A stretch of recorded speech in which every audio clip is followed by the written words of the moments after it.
everybody. It's Bridgette Dolgoff, and today is the third collab on numbers. And we're just going to keep doing collabs until we run out of things to talk about with numbers.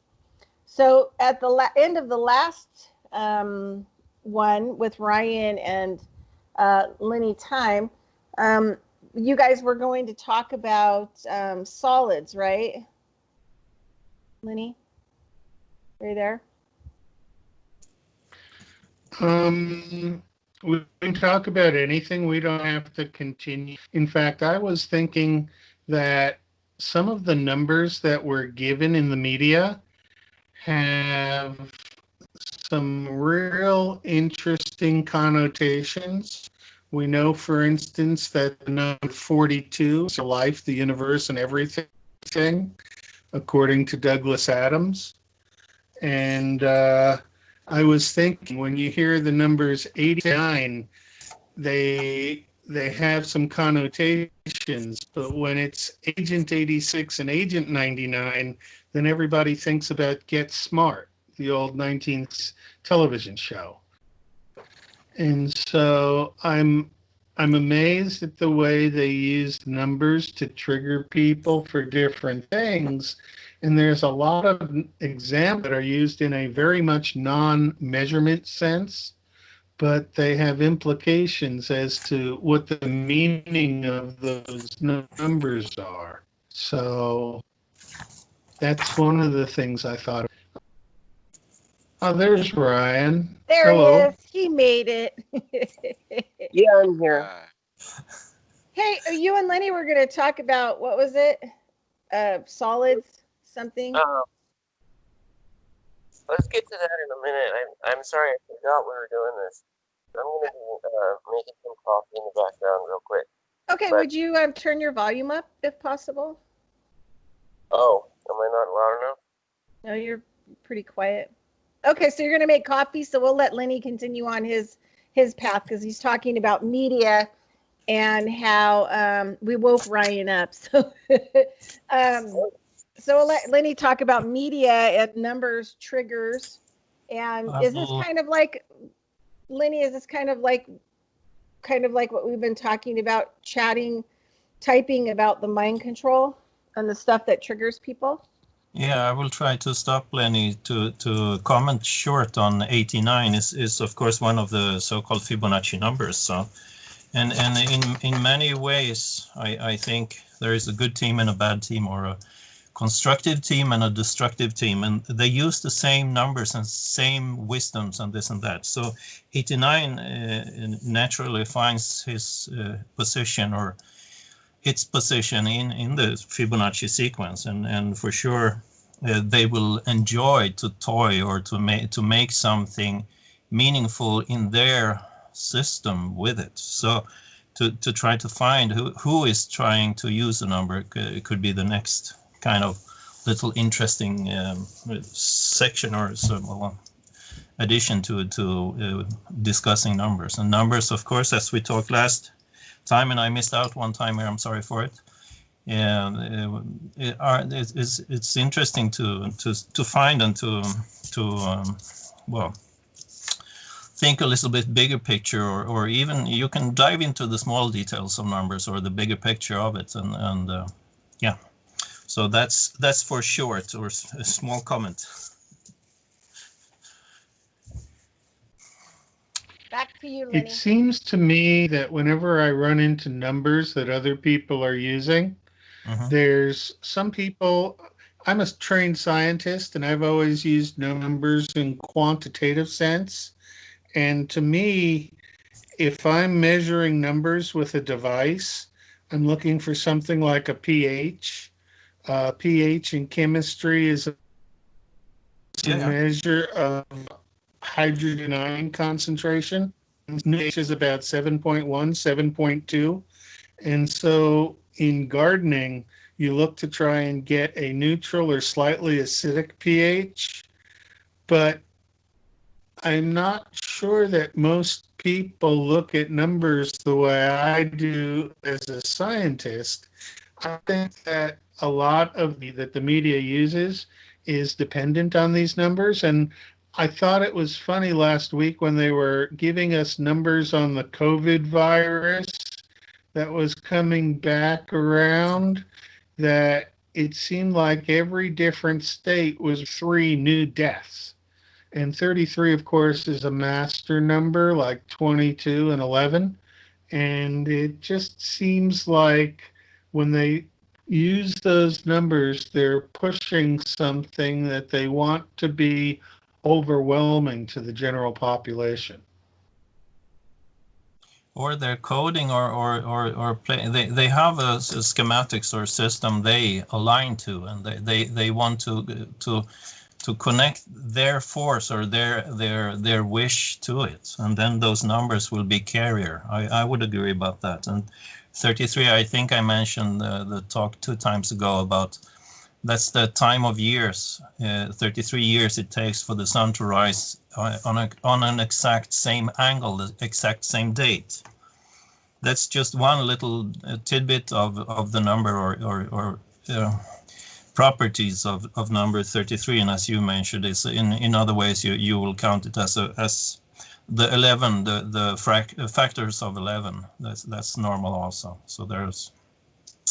Please pick up someone to talk, to continue to talk. Well, I was just going to say, like, Lenny and I the last couple of days have kind of been talking about a couple of situations, especially that I've been dealing with personally, where I'm pretty sure from what people are paying attention to, whether it's mainstream media or it's on their computer or on their phone, but there's big triggers right now to the point where I'm watching a lot of people do things like implode and explode, self-mutilate, do things that are completely out of their character.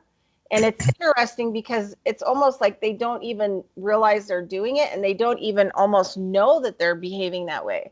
So it's interesting to kind of watch, and I have no idea if it has to do with numbers. I imagine that it does, because numbers play into the right hemisphere, unless you're adding them or, doing something with them that's, has like some technique to it. That would be left hemisphere. But if the things are just flashing and the numbers are just flashing, of course, the subconscious mind through, the right hemisphere is going to pick it up. Probably unusual.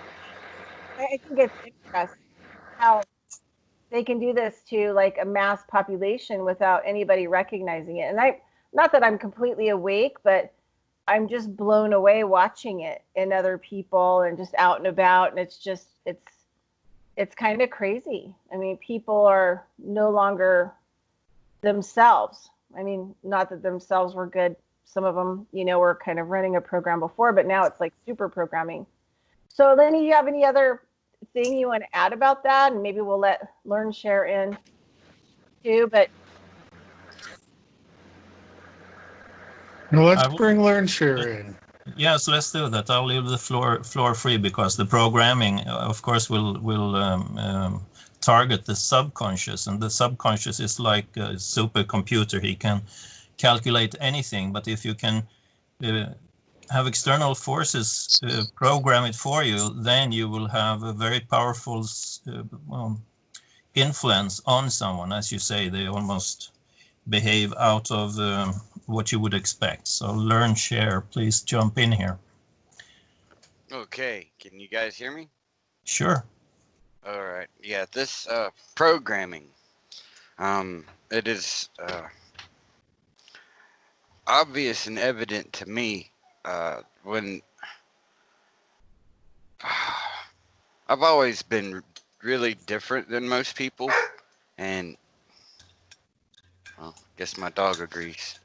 And once I noticed how different I was from people around me, I was like, why are you accepting this? And I could not comprehend why everyone was so nescient of things that I could see clearly. I had to pretend to count my fingers to fit in because the children were counting their fingers and I didn't know how to count my fingers. I just knew the answers. When, so I felt this necessity to fit in. So I learned to keep my mouth shut about my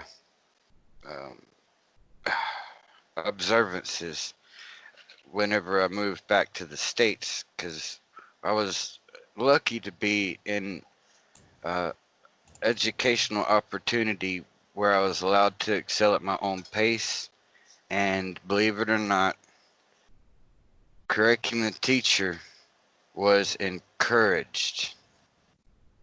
But so from that experience, I was allowed to excel, and I've had a lot of time to come to terms with what I've learned and how it practically applies.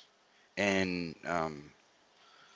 this relationship of numbers with with everything. Most people don't really need to know the intricacies, but it would really help if people had a working comprehension of how numbers relate to each other. And this comes into shapes, as well as light, colors, sounds that we can hear. And then, well, it goes from there on, but with these numbers that are getting, one moment, but I do want to say something, just pardon my dog, please. With these numbers that we are getting exposed to, evidently the quality of the number when it's used in a non, well, an anode and using this as cathode. How do I word this? Anyway, it triggers something, and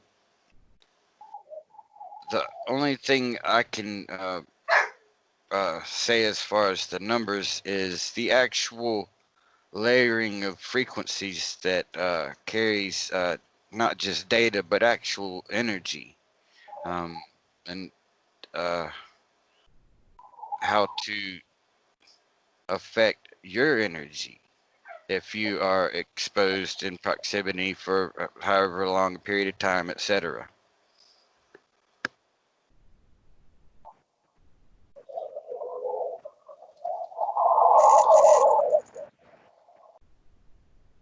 Sure, that's nice. I enjoy to listen to you, and I could make some small short remarks. I practice myself, but I had parents aligning themselves with the shaping of the new man, sort of say. So their choice was to go vegetarian. These days they have ramped up those agendas to become more extreme, as you have to be fully plant-based or something like vegan or anything. So I grew up in that atmosphere from my parents, and I was alone in the school about it. So I could relate to understand I was in some aspects in a system regarding what the food I eat that was completely different to anyone else. So I learned quite well about how to stick out socially, but still be able to manage and to cope with it. So it shaped a strong singular social unit in me, and I could relax to still be different, but be in a larger social context. And then all the rest in your message about relating to numbers, I have some experience of teaching as teacher and my school years as well, and there is the clear divide between people will say math as we get it taught in school pretty soon will take such a long turn away from the practical world of people's ordinary life. So there are a lot of people will disconnect from it, and there is the angle about mathematics and intelligence has a very strong correlation in the awareness of people's imagination. The real correlation between intelligence, well, mathematics will only be like a fraction of it. So still the image of if you're a clever boy or girl in math, you're kind of very clever. So that's not maybe the truth, and math could be if it would be adjusted to be more relating to interesting things, because like many will make the simple observation, there is 52 weeks in the year and four seasons, and there is actually the card deck, the suite of the 4 different suites will image this quite well, but in so-called science circuits, it will be very common to denounce that that's only coincidence, when it really for sure should actually be a very quite nice match. Why is this 52 divided into 4 suites, and the black and red it's contrast, and actually that would be in many maybe ancient myths and so on could divide things in dark and well, black and red, or in 4 sections, and they're 2 contrasting each other. I will let the grip go here and invite someone to jump in and continue. Okay. Well, I've heard a few things to respond to by now. So, I mean, now what you were just talking about, Bar, was, I mean, very common. We have this kind of dogma that gets, like, they do a little shell game and they kind of swap science out with this dogma. I think we should call it Dawkinsism at the moment. I always wanted to call it Scientology, but that one was already taken. Repeat the name you called it. Dawkinsism. So Dr. Richard, I think it's Richard Dawkins. Okay. Is an outspoken proponent of this dogma, and David Icke kind of picks on him about it. But I've also seen him, and I've been talking about this guy for a while because he was on the film Religulous. I think he's pretty ridiculous in his atheistic dogma, and it's what offends me about it is that people pretend like they're being somehow scientific when they use, this belief, their own preconceptions to say, no, that's impossible, that can't be. Well, there's a lot more to possibility. You haven't conceived of everything.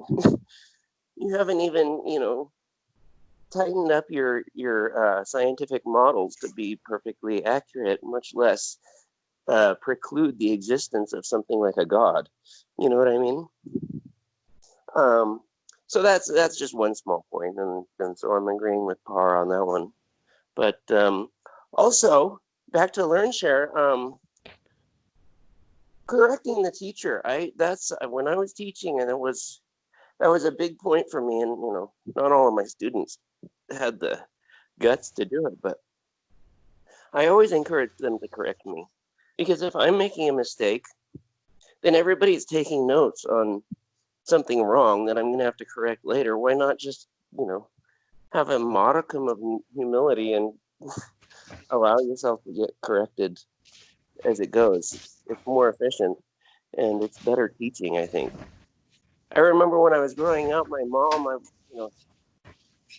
she'd be telling a story, and I'd I'd correct her on some detail or whatever. Because that's one of the things, like Learnshare, you were talking about counting on your fingers to fit in.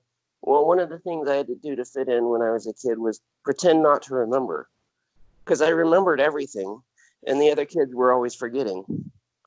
And so I'd pretend to forget. Anyway. We both felt that need to fit in. It's a natural feeling, and it's been Yeah. used against us as well. But so I would correct some little detail and she'd get mad.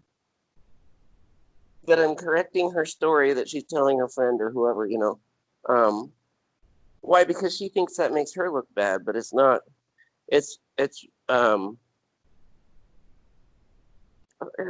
your friend really think you're lying to him, or is it just some unimportant little detail that you're being corrected about? But at the same time, it's like, fundamentally, what is it?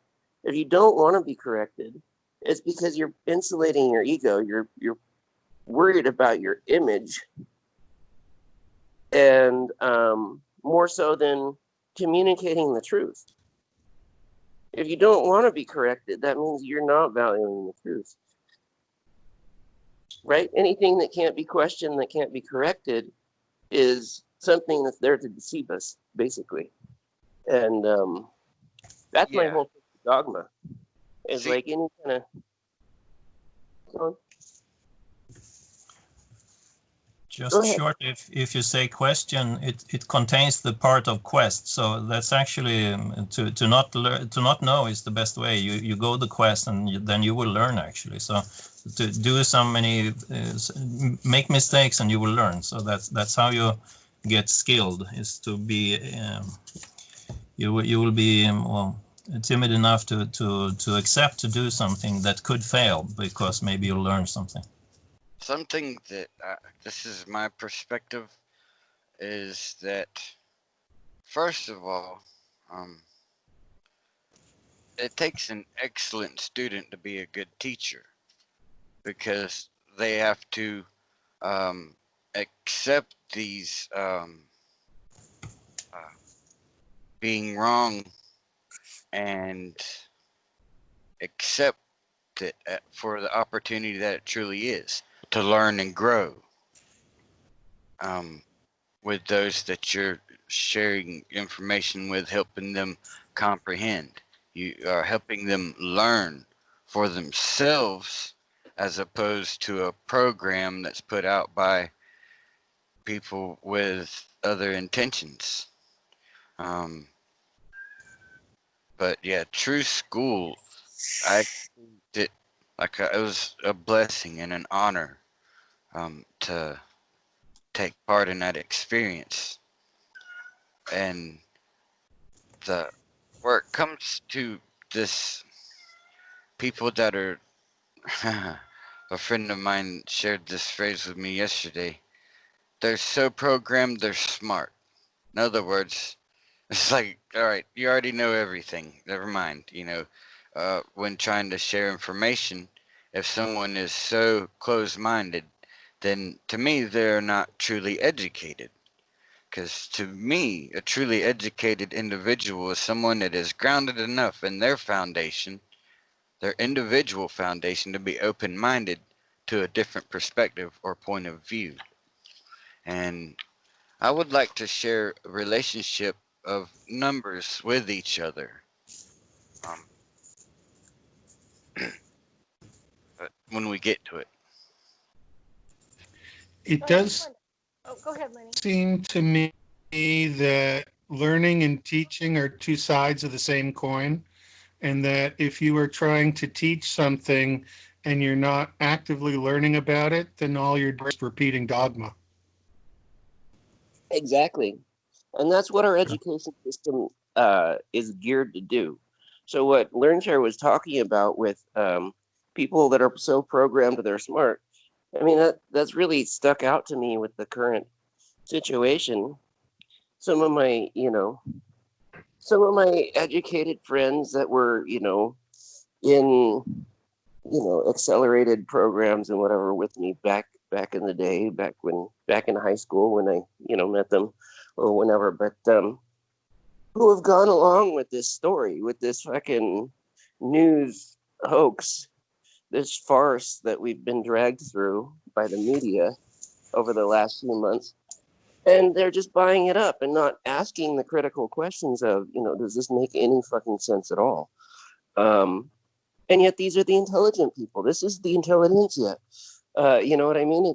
They are people with degrees that have, you know, more or less professional jobs, and but, you know, it's become a thing because, and partly because academia, but the red versus blue narrative in this country anyway,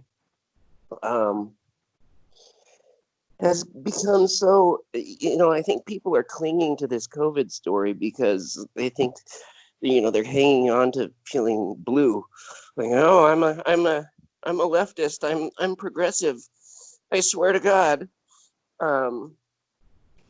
even though underneath they really know it's bullshit. Because I mean, how do you not spot this thing out? Well, you know, it's kind of a funny story being a woman. It was starting in like my early 30s. I'll be 52 in December. But I started realizing I was bumping up against dealing with people, whether it was in business or working on projects or my clients or, you know, blah, blah, blah, blah, blah. And I realized like there was like this communication problem. And so because, you know, women, we feel guilty for everything and everyone, you know, I decided that I was going to start taking courses on communication. So over like 10 years, I took, you know, management, communicating and management, you know, communicating, you know, like at a CEO level. I even took, you know, when I was living in this ashram thing down in San Diego, I even took this whole course that was given on nonviolent communication. And so like I ended up taking like 5 or 6 courses in communication. And then it wasn't until 2 years ago, and I was on Revolution Radio and I had somebody on interviewing them, that it dawned on me I could go and learn how to communicate with a rock, the sky, a tree, humans, extraterrestrials. I could go and do any kind of communication that there is, but the problem is that I have to have someone to communicate to.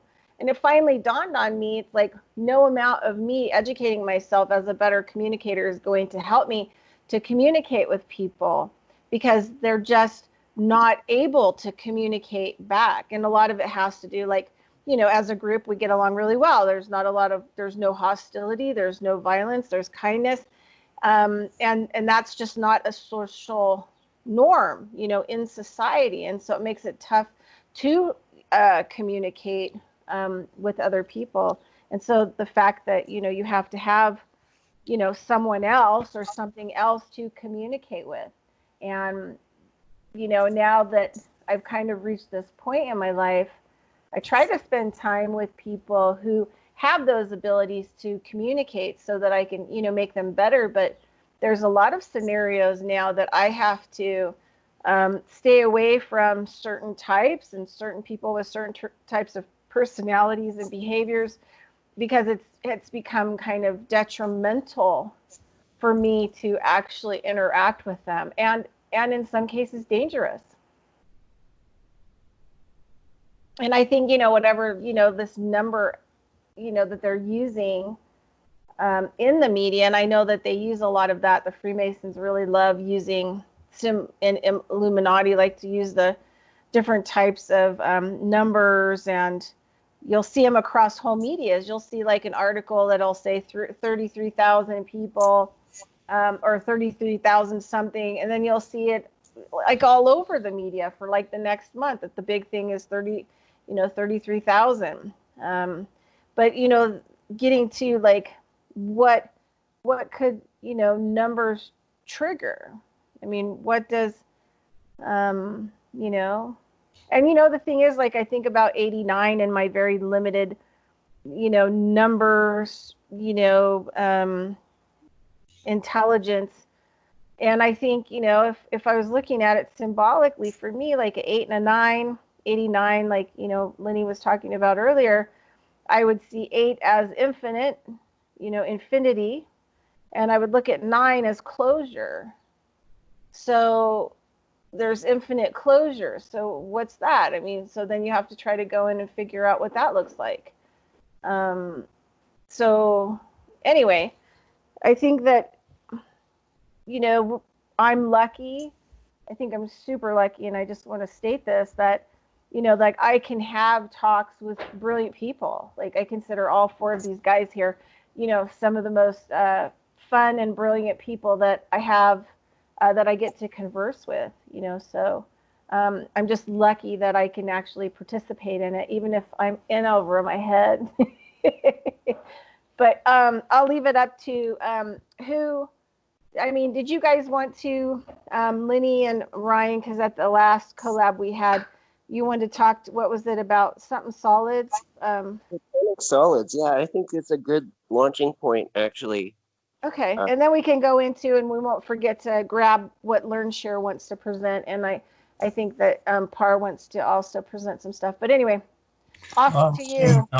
I'll stick in a short comment, because 89 and 91 is a so-called prime couple. In 89, you find it in no multiplication table.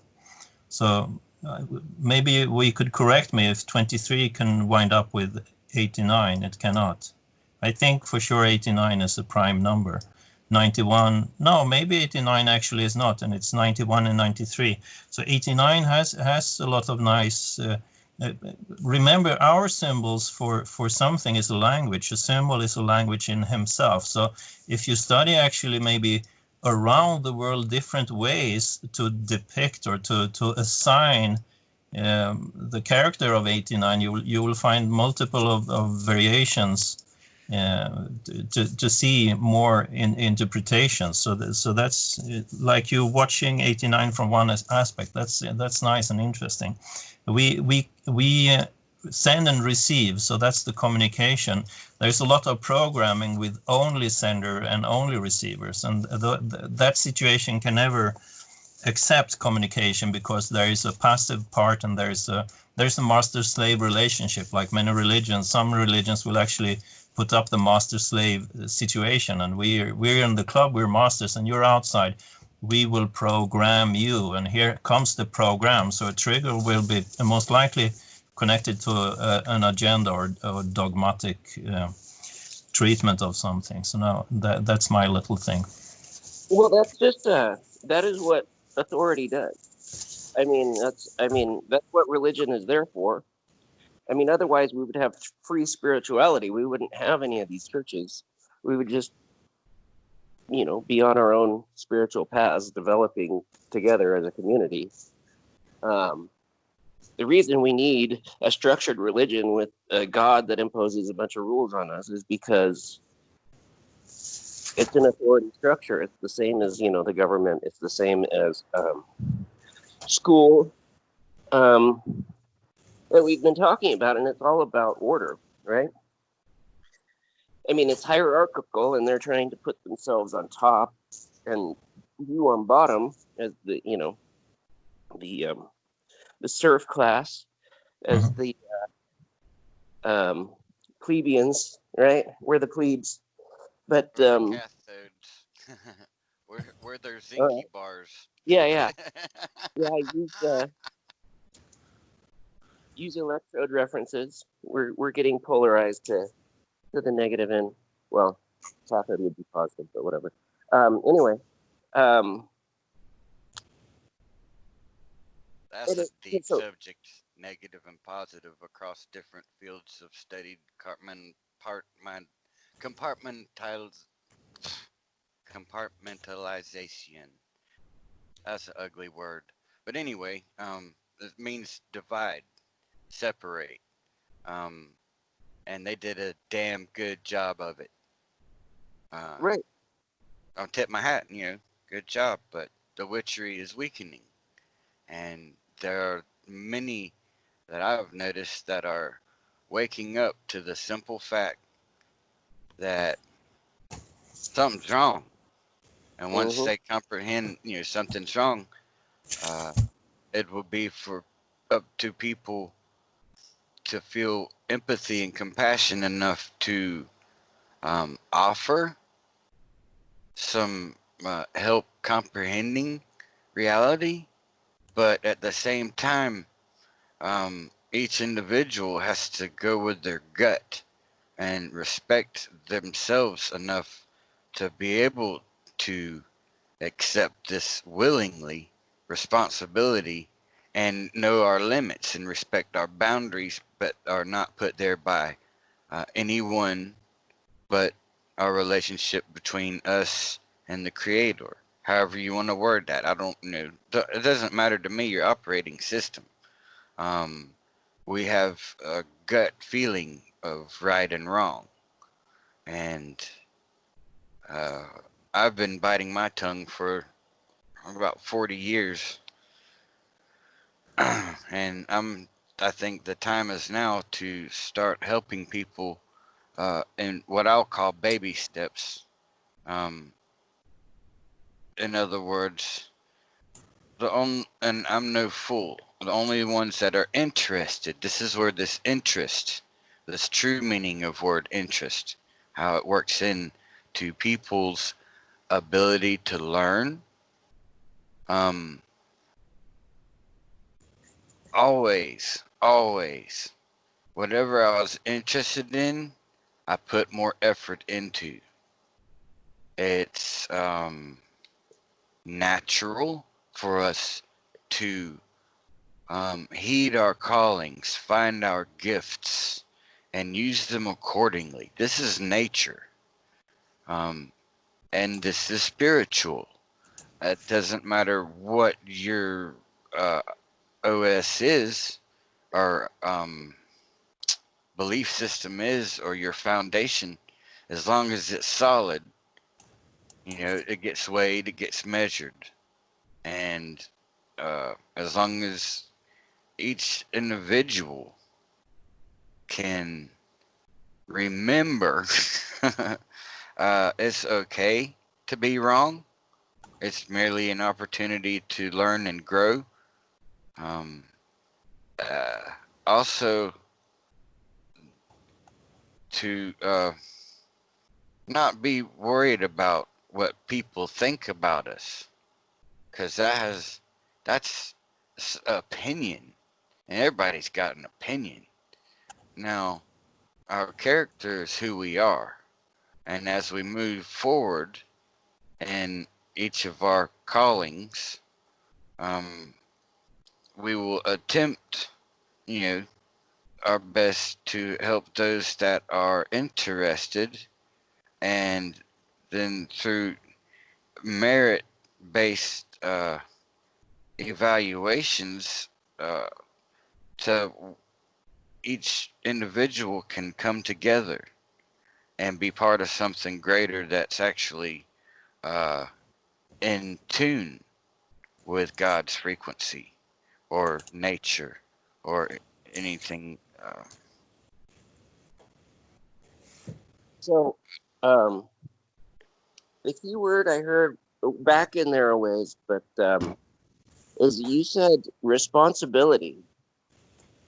People need to take the responsibility to do a little digging and see through, whatever the narrative they're being fed, or whatever the case is.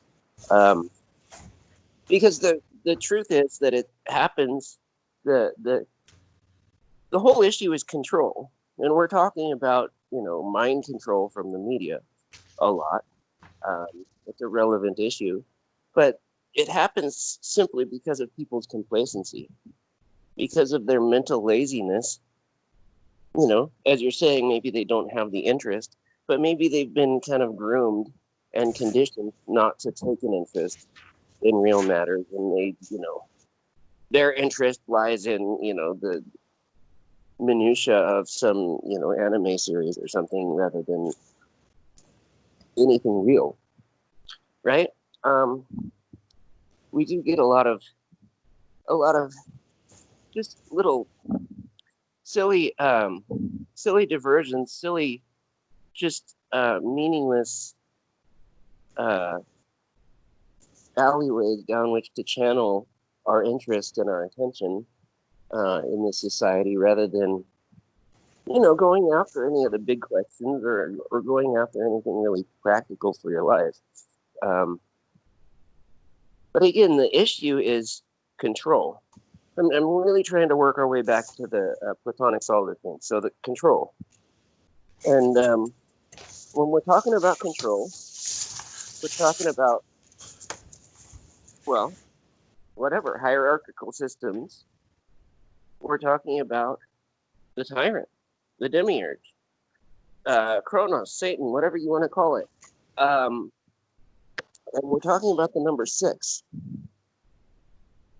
So 6 is used a lot in this sort of mind control system, because 6 is really the number of order and control, because it is the number of the tyrant.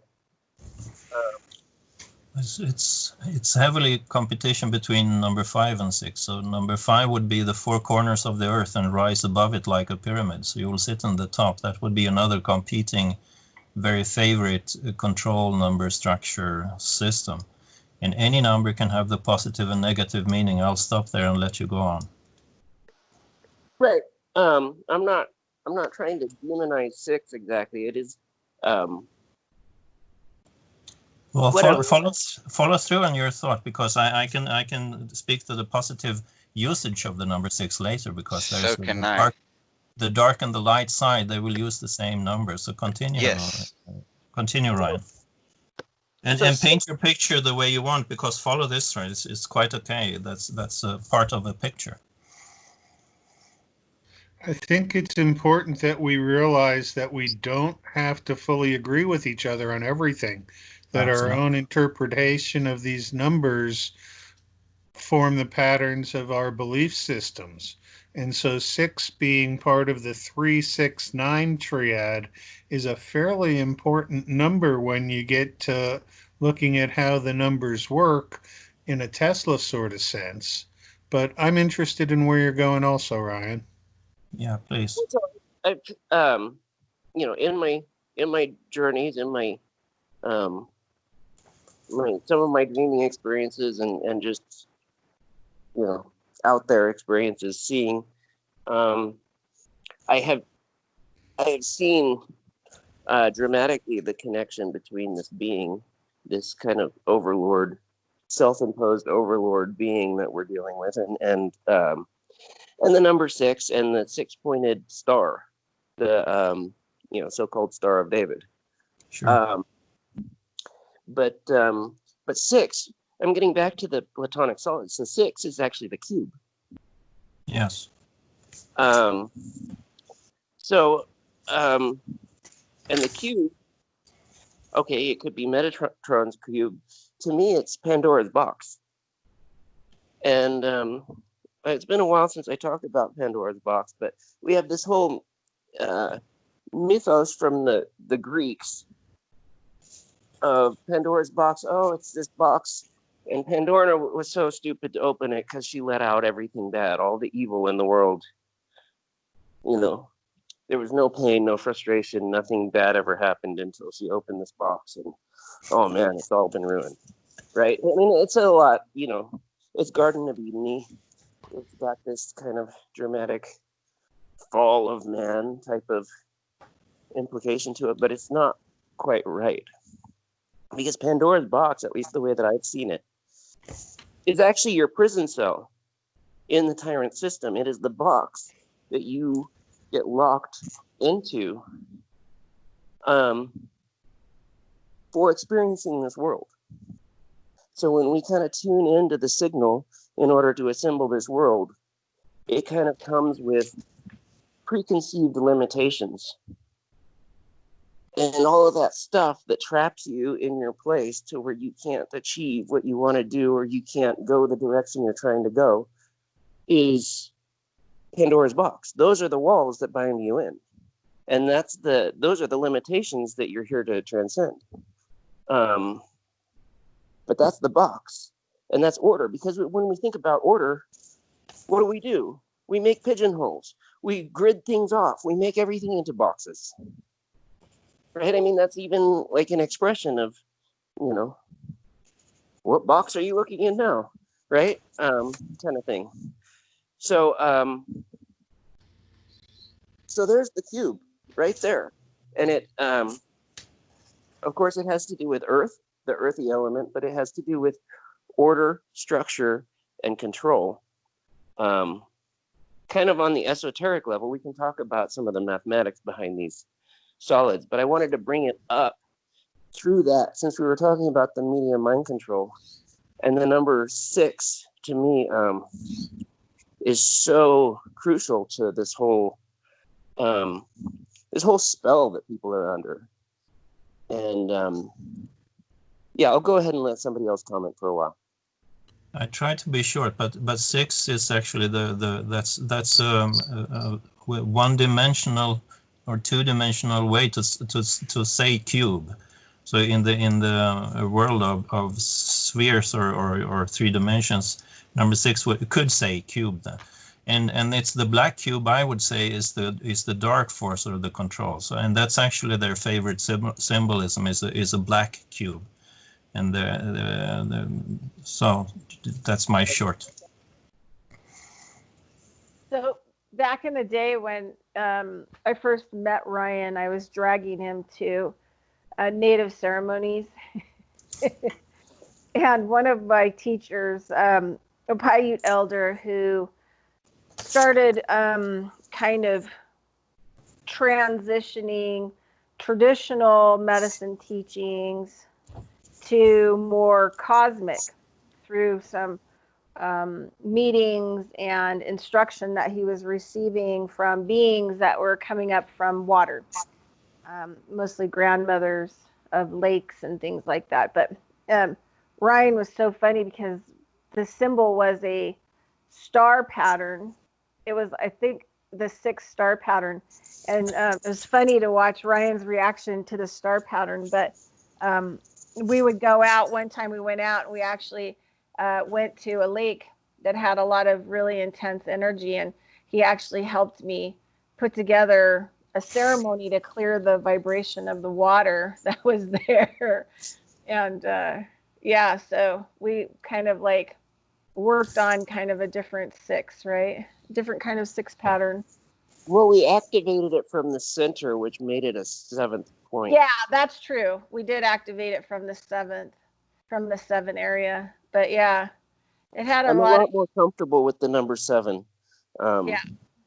Well, let me have that 0.7 just because I was sometimes you will follow a thought and you will go on to click other information, and the Yazidis, those in Kurdistan, they actually describe the world as well, it came from nothing. It's almost like a Big Bang story, and then, well, the creation, and there was angelic support, but the creation was to the right and left and the front and back and to the up and down, and that's actually to very carefully have made a scientific definition of a 3-dimensional axis or scalar system. And then they would go in and say, like, the 7th point would be the cross meeting of these 3 lines, all 90 degrees in relation to each other. So that's the 7 point, and that's actually quite clever to say that the axis of 3 dimensions and the meeting point of it in the kind of the point of nil or nothing. That they counted that as 7. So the experience too, I was just going to put this out there with Ryan. Do you remember what happened for weeks after? Remember when we went and did at that lake and we did the medicine wheel, which is the star pattern, and made the ceremonial altar for the water, and then did the activations. And then we left, and then like a week later, we came back. Remember there was those crazy thunderstorms? We were on the other side of the lake just picnicking, and we're watching these crazy thunderstorms that are literally being developed over the area where we made the star pattern. And there's like all this lightning and the thunder, and that storm didn't move much off of that location and area. So that's 7. Swimming in the rain, just watching the little droplets hit the surface of the water. Yeah. Oh, that's all you remember? You don't remember the crazy lightning storm? Well, I do. I remember that day. We were just like, oh my God, look what that thing activated. It's clearing. It's cleared some major energy. Somehow swimming through the rainstorm is the most poignant part of that memory, though.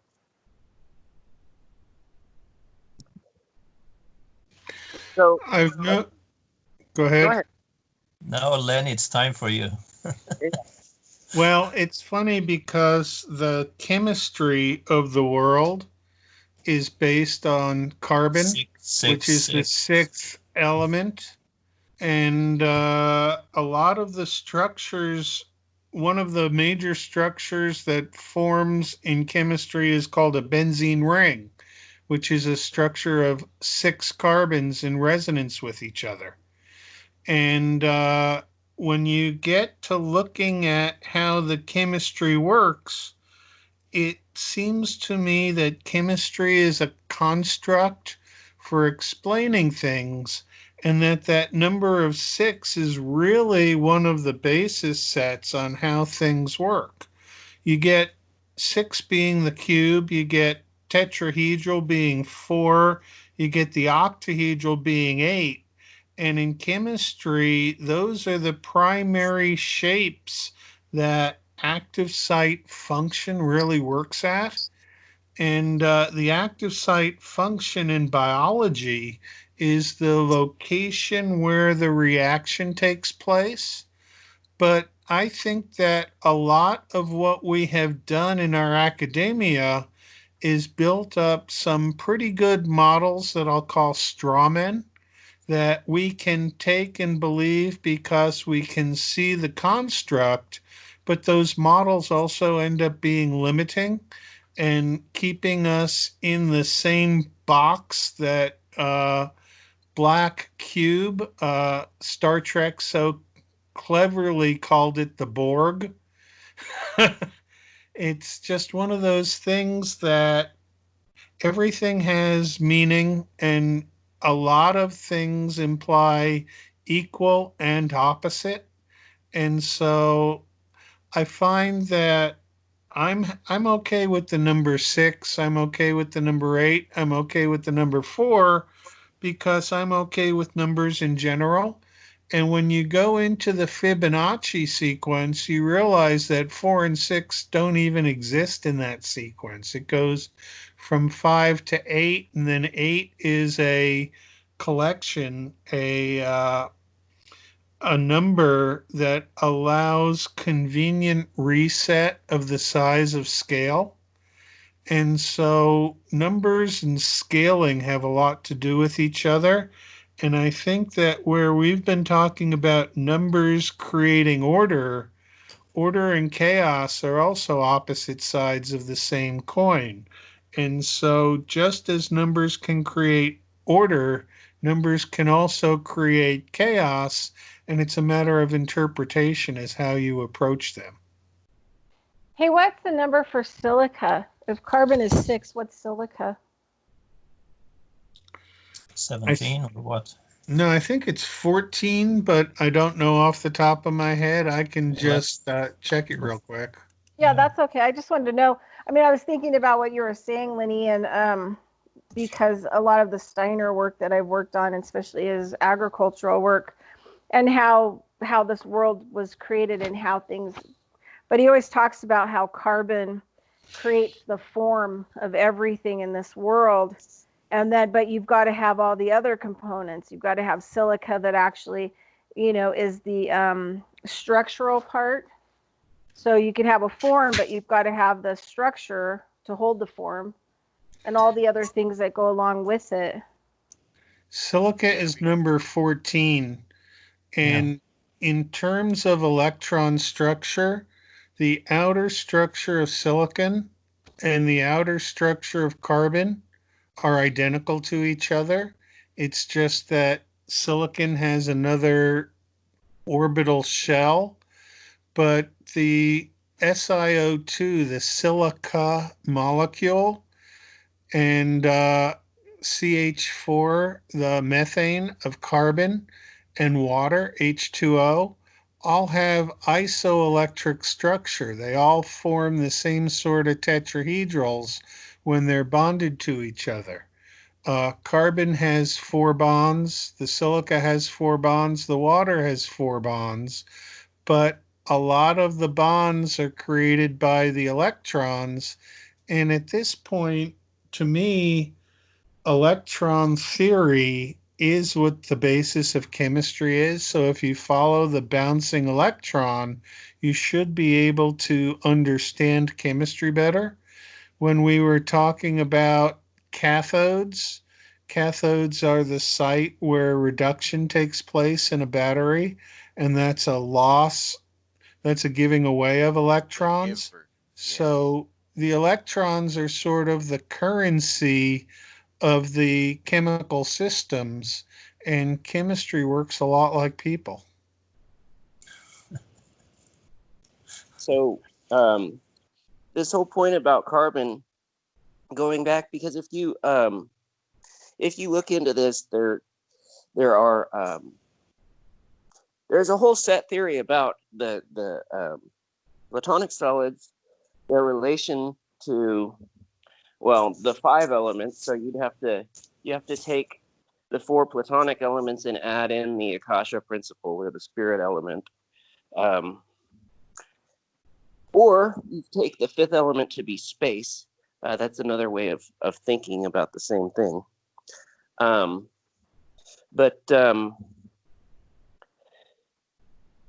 what you have is the cube correlates to the earth element, correlates to the carbon element. Okay, so now we're talking about element in 2 different senses, but I'm talking about carbon as an element from the periodic table versus earth as a Platonic, traditional element. And you can see the 6, like if you study OChem at all, and you look at a molecular diagram of some organic chemical, what do you see? You see all of these hexagonal lattices, and they don't even write anything in on these vertices, because it's always just understood that that's a carbon. Because that's the way that the chemical connectivity of carbon works, is it creates these structures. And so, yeah, let's just get into, I'm gonna at least just describe what the Platonic solids are a little bit from more of a mathematical point of view, so we at least have an understanding of what we're talking about. So the first Platonic solid is the tetrahedron. So that's a pyramid with a triangular base. And very specifically, we're talking about the one that has equilateral triangles for each side. So what this does is it gives the shape total symmetry, which means that you can, right, each face of this thing, there are 4 faces. Each face is an equilateral triangle, but there are symmetries of, well, the entire 3-dimensional space, which will map any one of those faces onto any other one, and then you can rotate to get all 3 orientations. So that means that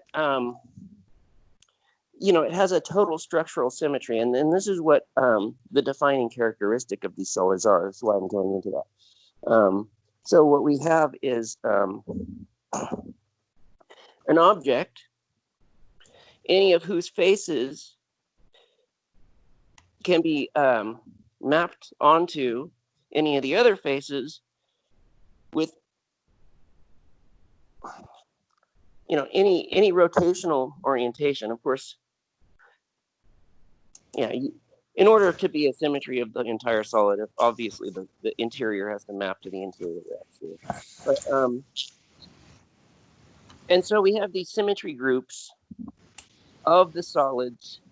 So we've got the tetrahedron, then we have the cube, and it's pretty obvious that if you take a die, you can roll it in any configuration you want, and it means that the top square can be any one of the numbers, and it can be oriented in any direction, and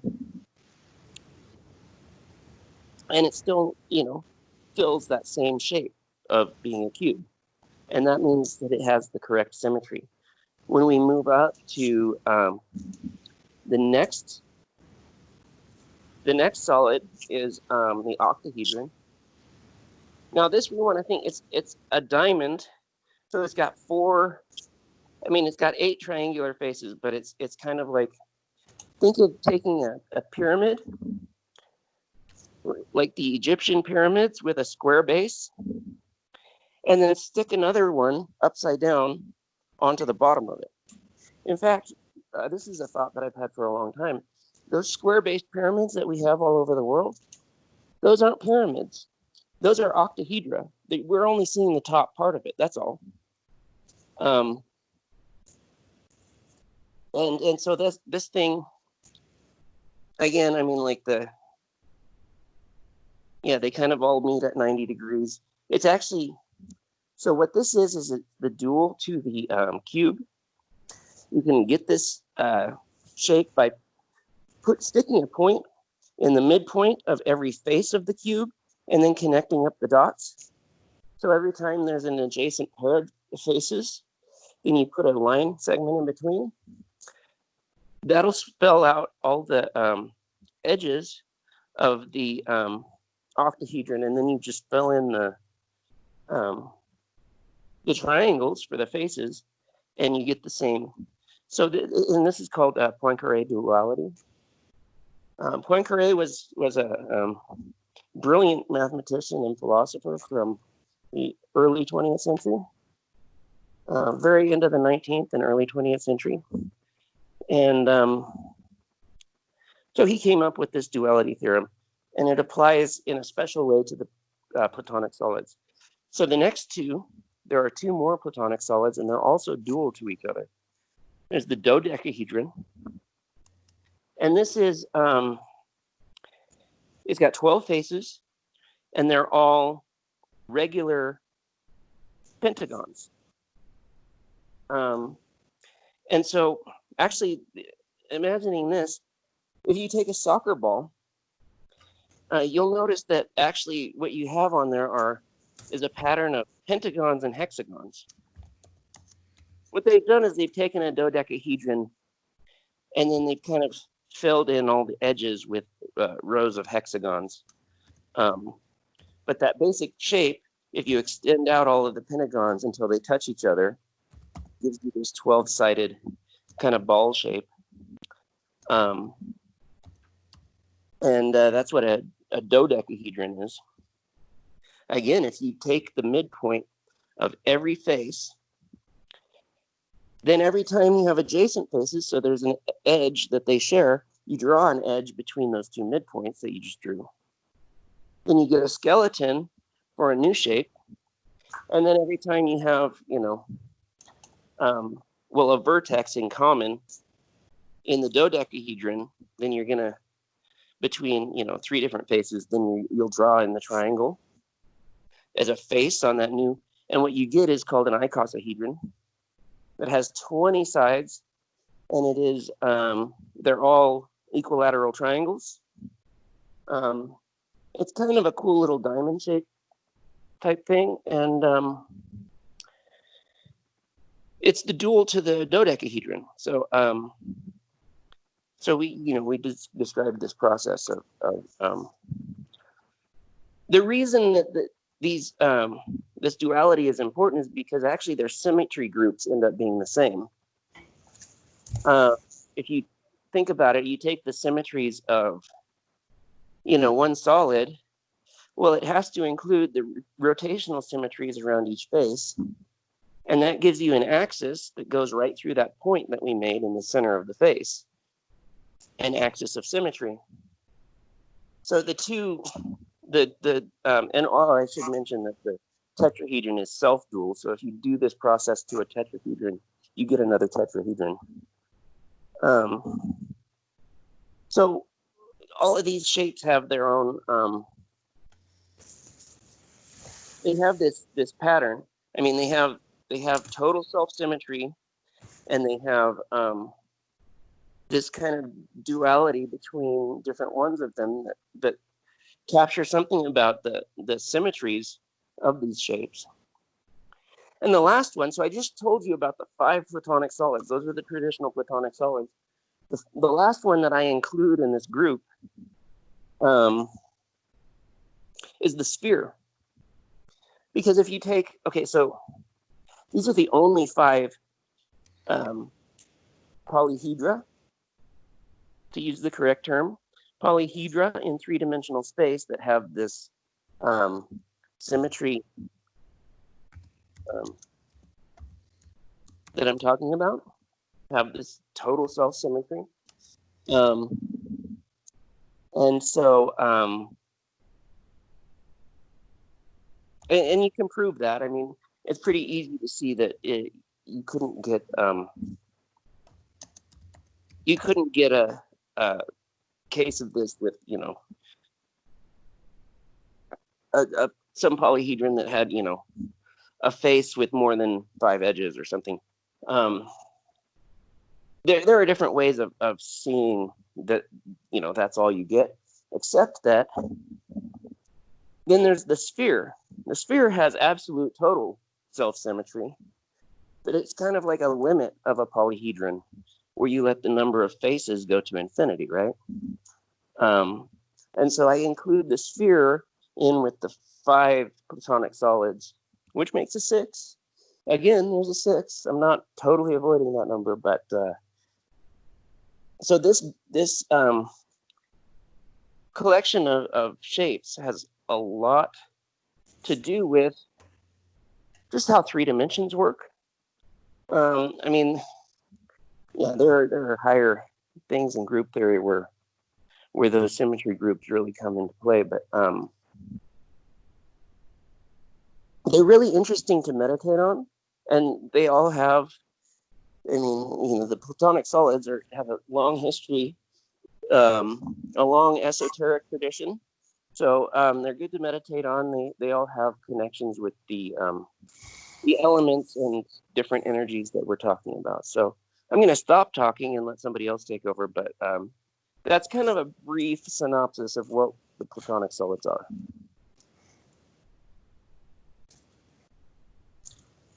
I would like to discuss these shapes of things. Raise your volume on the speakers, so we hear you clear. How do I do that? Well, maybe just move closer or something. You sound very distant. Okay. Well, I can definitely get louder. It's better at least. Continue. Okay. Well, nature shows us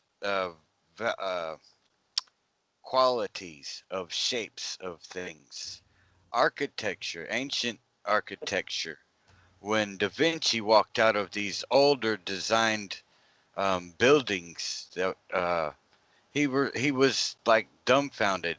He was stated as quoted as saying, "They already knew." You know what they had been rediscovering. It already people before already knew, and if that's anywhere close to true, well then what I recognize gains more what is the word,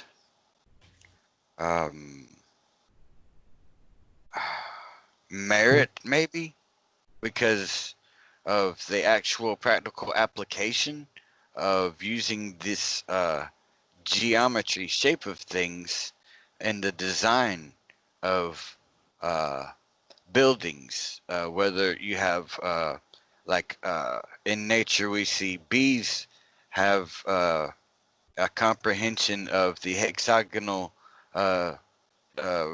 quality of or property characteristic of preservation of their honey. It's you know, I look to nature and I'm constantly in awe, but because I keep recognizing new patterns, new sequences, new shapes of things, and then I can't help but relate these directly to numbers again, and the fact that people use these tools for either bad or good. See, this is something I want to help people have a individual, you know, take on reality. I want to respect everyone's individuality. But there are certain truths that are, how would you say, self-evident, self-proving, to the point where it it goes beyond questioning, is this legitimate? It's, what does this mean?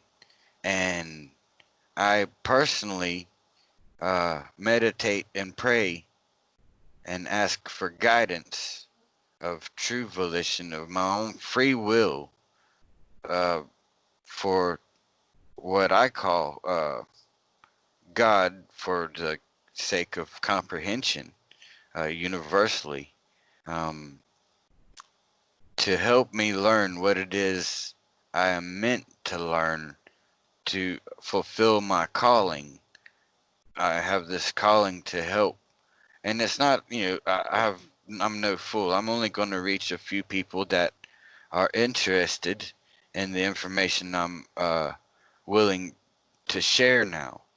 And I would love to help you comprehend what I speak of more, and I can demonstrate it just by telling you to draw 9 tic-tac-toe patterns, and you can put in the center of these tic-tac-toe patterns, in the top 3 will be 1, 4, and 7 in the center of those tic-tac-toe patterns. And would you like to go ahead and fill those out? Let me go ahead and tell you. This is something I can't help but recognize. All right, start at the top left, fill in with an 8, and then going to the right 9, and then going to the right 1. And then on the second one, you'll have a 6 in the middle left column and a 5 on the right middle column. And then the bottom will fill in with 7, 2, 3. That's with the 1 in the center.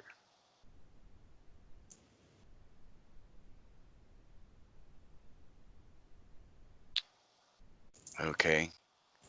Now, once you add these all up, diagonal, horizontal, and vertical, they will all equal 3. And it'll be 12, 21. You see what I'm saying? At 2 plus 1, 1 plus 2, whatever, equals 3. And then in the box that has the 4 in it, on the top left, 4 in the center, the top left is a 2, the top middle is a 3, and top right is a 7.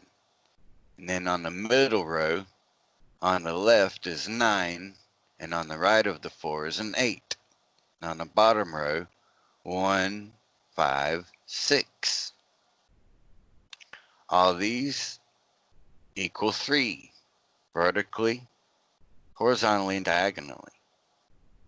And then on the square that you have, or the tic-tac-toe, or whatever 9 grid, you have the 7 in the center. If you put 5 in the top left, 6 in the top middle, 1 in the top right, 3 in the middle left, and on the right side of the 7, put 2. And then bottom row is from left to right is 4, 8 in the middle, and 9 on the right bottom. And all of these will equal 3. Now the relationship of 3 and 1 and 4 and 7 is clearly shown in this manner. Now we can go on, if you unless you would like for me to take a break and discuss what just occurred. I would like to go on, if you don't mind. Continue. Okay. This next pattern or sequences or whatever you want, I recognize pattern. But anyway, in this one, you want 3 tic-tac-toes as well. And in the center, you'll have a 2 in the first one, and a 5 in the next one, and then an 8 in the third one. Okay. Now, the one with the 2 in the center will have in the top left 9, top center 1, top right 5. In the middle, we'll have 7 in the middle left, 6 on the middle right. And on the bottom row, we'll have 8 on the bottom left, 3 bottom center, and then 4 in the bottom right. And that all equals 6 every direction.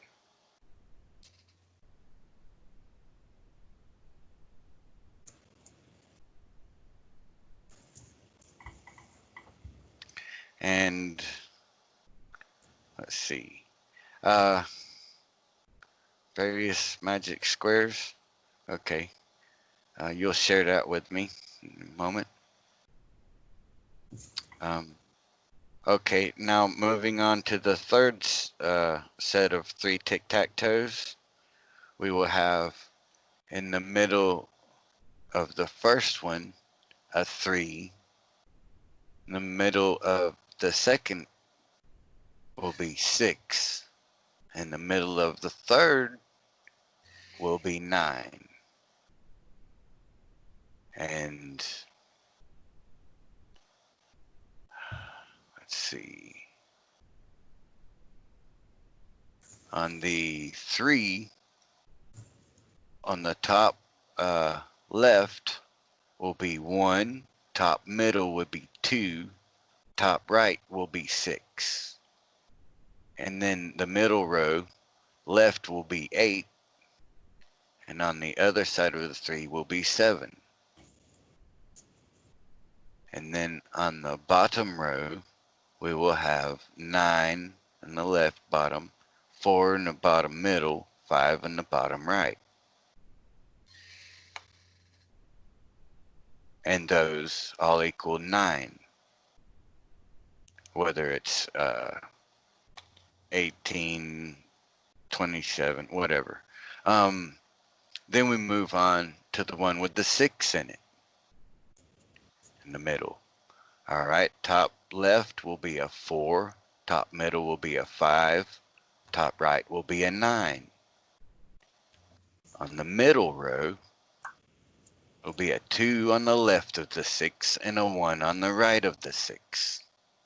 On the bottom row, we'll have a 3 in the bottom left, 7 bottom middle, 8 on bottom right. All those equal 9. And then finally, we'll have the one that starts with 9 in the center. Well, on the top left of that is a 7. In the middle is an 8. How can I brain fart? The top right will be, give me just a moment. I had this all memorized. Will be a 3. That's right. 7, 8, 3 on the top row. From left to right. All right. The middle row will have a 5 in the middle left-hand square. And on the other side of the 9 in the middle row will be a 4. And then the bottom row will be a 6 on the bottom left, bottom middle is a 1, bottom right is a 2. All of those add up as 9. With this comprehension of what's in the center, helps the relationship comprehension. It's displaying the relationships right here with 1, 4, and 7 with the number 3. it shows you the relationships of 2, 5, and 8 with 6. And then the 9s show you the relationship of 3, 6, 9, which is 9. Now, another thing, in this 10-based math system, 9 is the highest single digit value. So what also occurs, would you like me to stop now and let's discuss this, or should I carry on? No, well, come to your conclusion. It seems you're pretty close to it. And it's interesting when I sit and check it now. Yes. It's something about the value of due diligence in experiments with just sitting down and just drawing, writing, calculating, just but these things, these are patterns and sequences I can't help but recognize. And then when you comprehend the equal and opposite, which you could say oscillation, or the positive, negative, or alternating oscillations. Anyway, what I'm trying to say is they're the comprehension of these relationships of, well, I guess Nikola Tesla, he worded it quite well. When you comprehend what supposedly are secrets, but it should not be, especially for those that can recognize this and that this resonates with, that the 3 has sharp-edged numbers that it's related with, or some people would say male because it's sharp. They're all straight lines. And the 6 is has curves in the 2 and the 5 and the 8. So they're all female, basically, or positive. And like 3 would be the negative in this perspective. But once it oscillates, or you see the equal and opposite, like it's showing right here, it shows you that there's 3, not just 2. And this comprehension, once you get it into practical application in art, music, electronics, whatever, it seems to keep showing itself. And I called this, as a musician, the modality of 3s, but most people see this as 3, 6, 9, and I see this as a relationship with all numbers with potential. This for whatever the volition of the in other words, this can be used good, bad, or whatever. It's just, these are tools, and they have been used for good and bad. And it's like there's so much irrational knee-jerk reactions whenever I attempt to share any of this with anyone, except for people that have grasped onto this reality. In other words, they can recognize these patterns and sequences and do the simple. It's so simple. They can do the simple math themselves. And the same goes when you go into negatives or positive, anyway, basically, if you could picture it spiraling, and I can picture it spiraling, and over moment of a series of moments in time, I'm able to observe three-dimensional. And a lot of people think they observe in three-dimensional, but not comprehending the three-dimensional. We think air is just air, a one-syllable word. How laughable. There's so much that we cannot see. We even claim to be able to see 0.01% of what's here, which is not much at all. But that's egotistical to claim that knowledge that we can comprehend that much, or perceive it, with our series of rods and cones and circuitry within us. And the reason this energies are so effective are because of what we are. We are transceivers. We transmit and receive signals. We affect everyone and everything by the actions we do, by our emotions, our intentions, our state of being. If we are dwelling in negativity, that affects everything and everybody. When this number goes into ratios and percentages, I see these and I feel these as a musician. Observing these ancient monument, or what's left of ancient structures, where they have their amphitheater hooked to the actual city structure itself, where if you do the angle measurements, comprehend the acoustic qualities of it resonating throughout the city structure. And then you go into these later church buildings that were built with similar architecture and design and shape of things with these organs. Anyway. There's that. I'll just pop in real quick.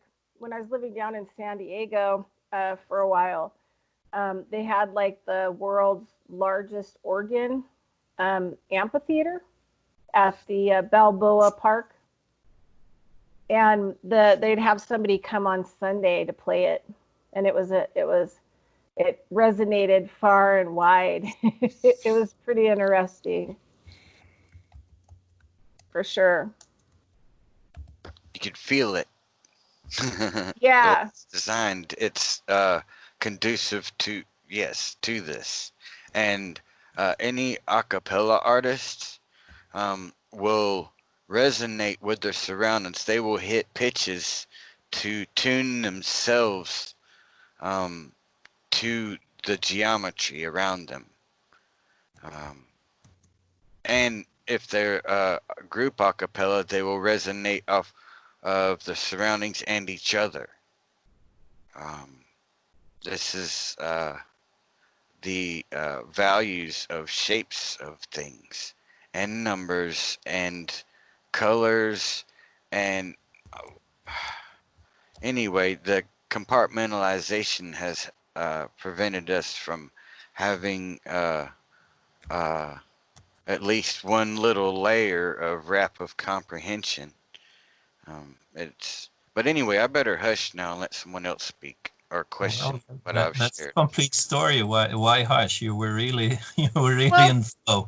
And I have a question. Okay, so because I'm trying to understand this box number dealy bobbers.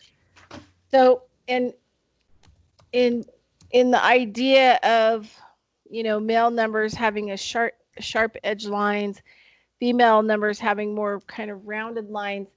So if you have, I'm just kind of like thinking out loud here. So like an 8 would be a good female number.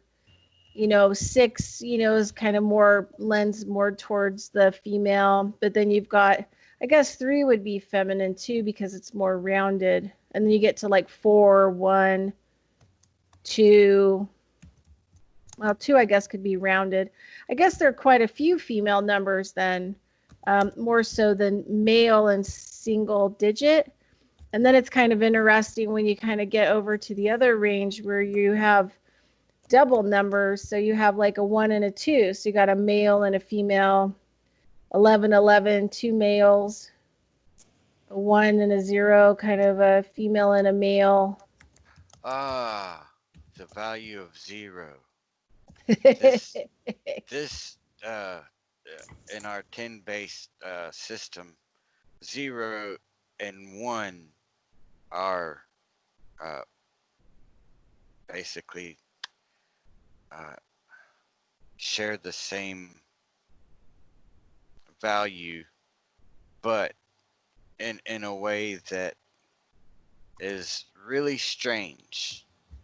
Like if you take 9 and you add, say, 7 to it, it's going to break down to 7. You see what I'm saying? So it's like adding 7 to 0.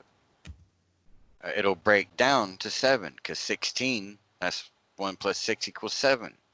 So comprehending this and then being able to look at a clock and just fall into it spiraling, because like using 24 hours, actually when you get to 12, that's 1, 2, that's 3. And then when you get to 15, which would be our 3 o'clock position, it would be 6. And then when you get to our 6 o'clock position, it would be 18, which is 9. So anyway, comprehending this spiraling of these cyclical patterns brings us into new, what is the word? Potentials. And when we can realize potentials, and we can, don't doubt it. If you doubt the power of prayer or the doubt of meditation or the power of meditation, I suggest you do your research. And for people that might be, oh, that's new age, whatever. This is stuff that I was taught as a child from Grandmaster Song to help me learn how to never have to fight again. And I was not allowed in his dojang without undoubted faith.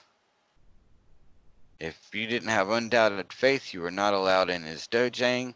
And as soon as your feet hit the floor, they had to be barefooted, and you had to be bowing to the American flag. Now, he was Korean, but he was training our military for close quarters combat. And he was an 88, Olympic judge, et cetera, et cetera, et cetera. He's credited and whatever, but as far as what he shared with me is invaluable. And he let me know I was not alone, which was very comforting.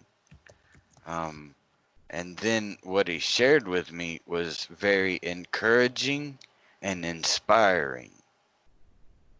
So not only did I learn how to never have to fight again, I learned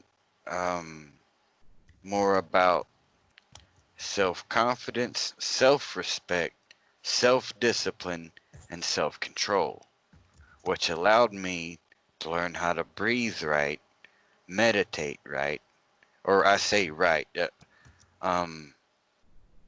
in a form where I can actually feel beyond what we're taught we can feel. There's so many instances that prove that there's only 5 senses to be BS that it's ridiculous, everything from mother's intuition to a link that we have with people across the world that we don't even know. And there is no limit to distance when it comes to this. And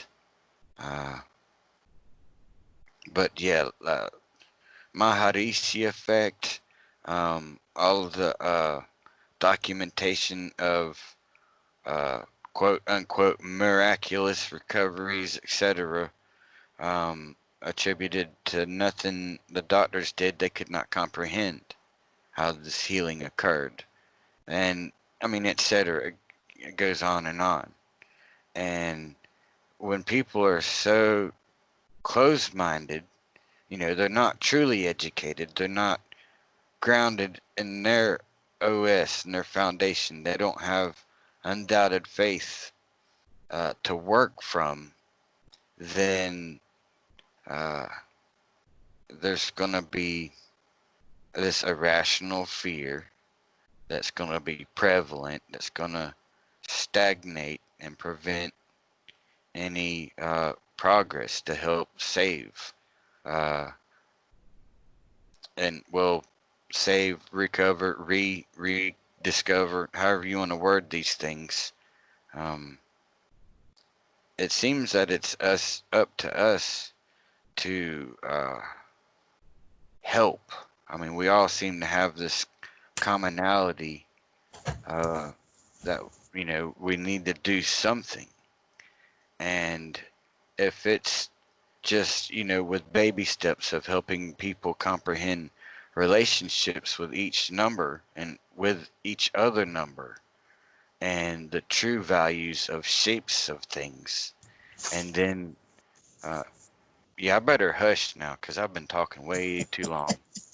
That's all right. You know, I was going to throw in there when there was I read a lot of, you know, like research and stuff, not as much more anymore, but a lot of medical stuff. And I remember like 20 years ago reading a research that they did, and they kind of researched people that were over 100 years old, you know, made it to the 100-year mark and over. And what they found that they had in common was they were open-minded.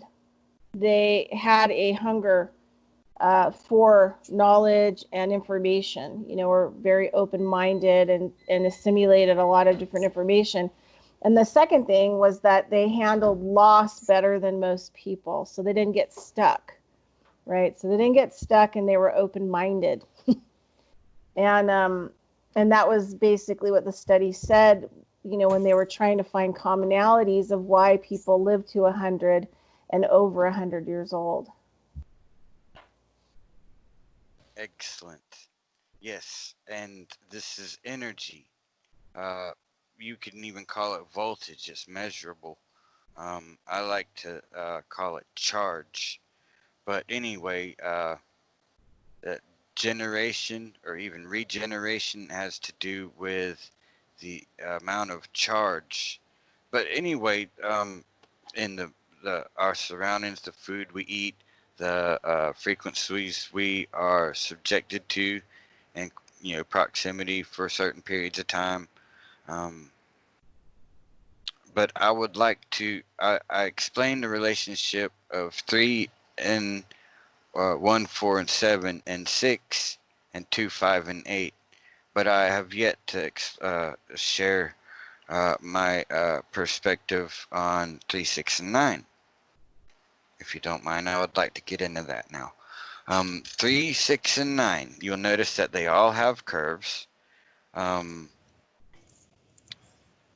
Also, 3 plus 6 equals 9. You can't have one without the other. In other words, 9 proves itself. It keeps doing it regardless. It does not matter. You can take any multiple digit number, add it up horizontally, take that number, put it up under your original number, subtract it, and it will always equal 9. It will always break down to 9. And yes, battery.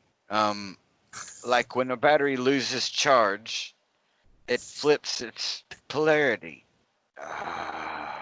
When it dies at 0. Well, charge. this is something that we've lost as well as unit of charge called Milhouse units.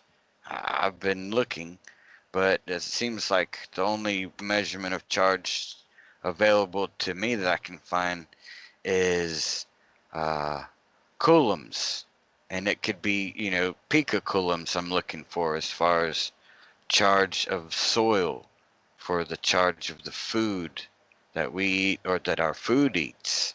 And these have been limited to us by pH, reading pH, as far as to how hot, you know, some people will say how hot you get your soil or whatever. And there's many ways of doing this. And besides chemical, unnatural, there's natural ways that we have yet to reclaim, because we once knew this information.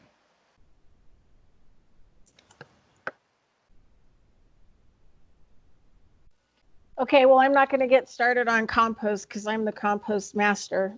I'm the soil master. That'll be a whole other, 6 hours. So I'm not going to go there. So, okay, so we have about 20 minutes left. Is there anything that anybody wants to jump in and add or resolve or make more complicated or throw more in the stew that we're developing? I will be quiet and give space for Ryan and Lenny.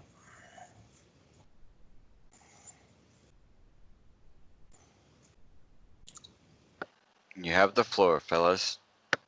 Well, I mean, I kind of said a good bit about the Platonic Solids. I really did kind of hope that Lenny would share some more.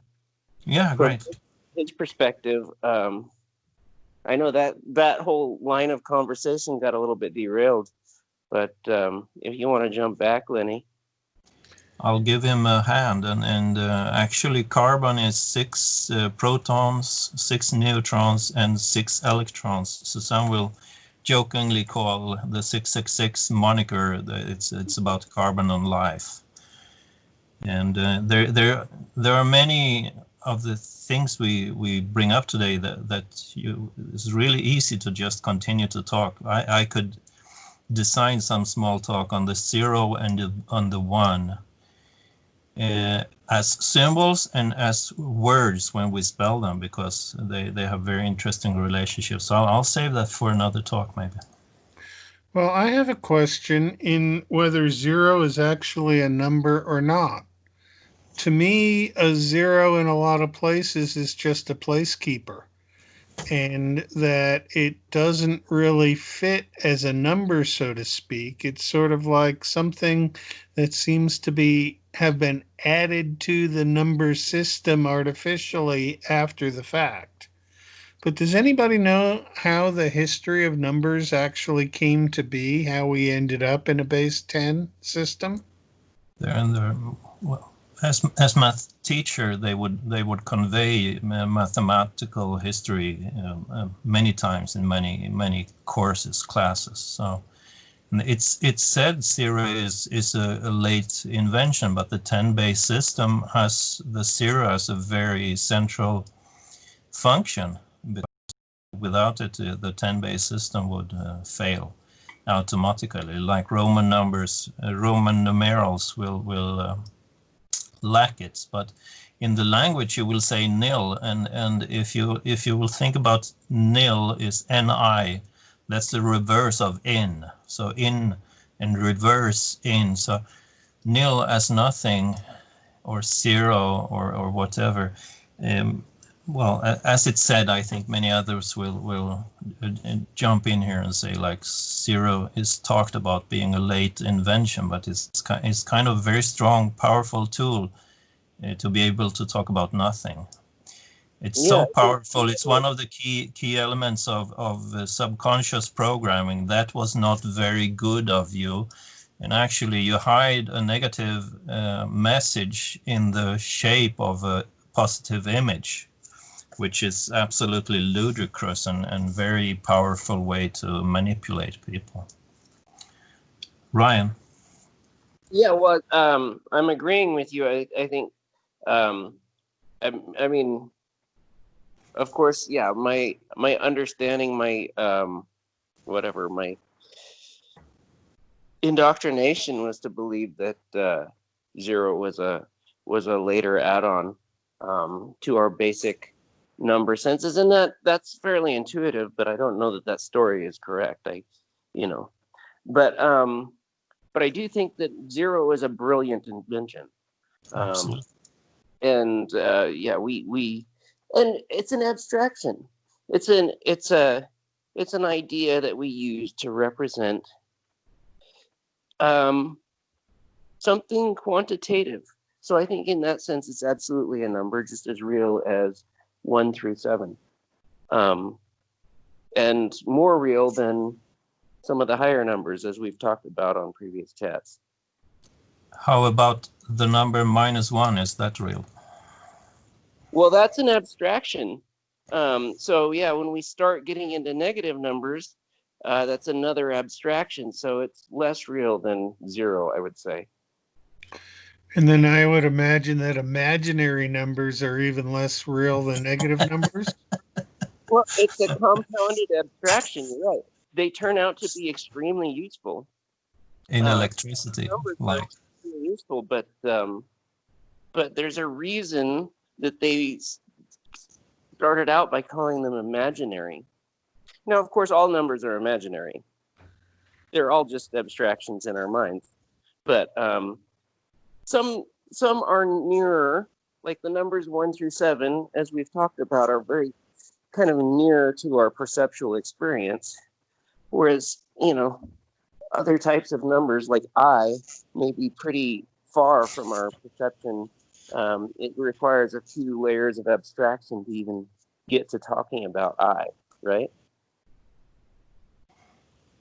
And then you have other numbers like pi and phi and tau that are numbers that come about from the ratios of other numbers and sort of go on infinitely if you take them out to their decimals.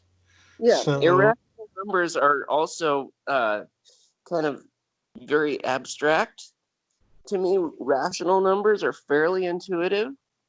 Once you kind of, you can recognize numbers 1 through 7, you can start grouping and use addition to abstract your way into higher numbers.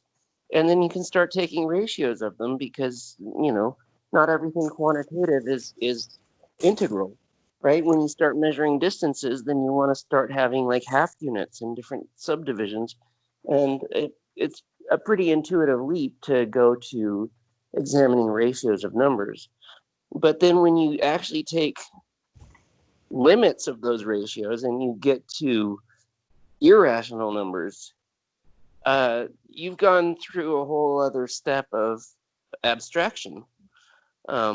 We don't really understand what irrational numbers are, much less imaginary numbers. They're needed to fill in the whole real line, but we don't ever know what they are. So lately, what's happened, I'm just going to give a brief thing, but because it's going to be kind of on that 0 thingy, kind of like how I relate to the 0. But I've gone back to reading some books because I've decided that since we're having these conversations on numbers, I'm going to be, working on some stuff. So I'm going back to deep study in a different way, less ceremonial, but more, kind of as a practice and a study. So I'm going back to working with the native in the Americas medicine wheel and looking at some older teachings. And I'm going to actually start, getting all the little stones so that every morning I can get up and I can arrange a little medicine wheel, and then I can take it down and I can carry it around with me. So I'm going to do like this deeper study with it. But one of the things that always comes up in my life is this thing that I call the no thing, the nothing. It's a place that that during some ceremonial medicine work that I went to, and I relate that to the also kind of the void. And on the medicine wheel, they do sometimes put, you know, like a buffalo head in the center as a center point, but older traditions like to leave that area void, the circle or the very center of the medicine wheel, for the void, for the creator, because all things are created from it. And then as you place the stones, they all have, you know, 4 directions. There's all these different numbers of stones, how they're placed. And it's like, I guess it would be kind of like a physical mathematical equation as you develop and build it and take it down. And so the 0 to me is that, you know, it's the hoop, the sacred hoop. It's the inside is the void where the creator is. It also, I reminiscent in crop circles.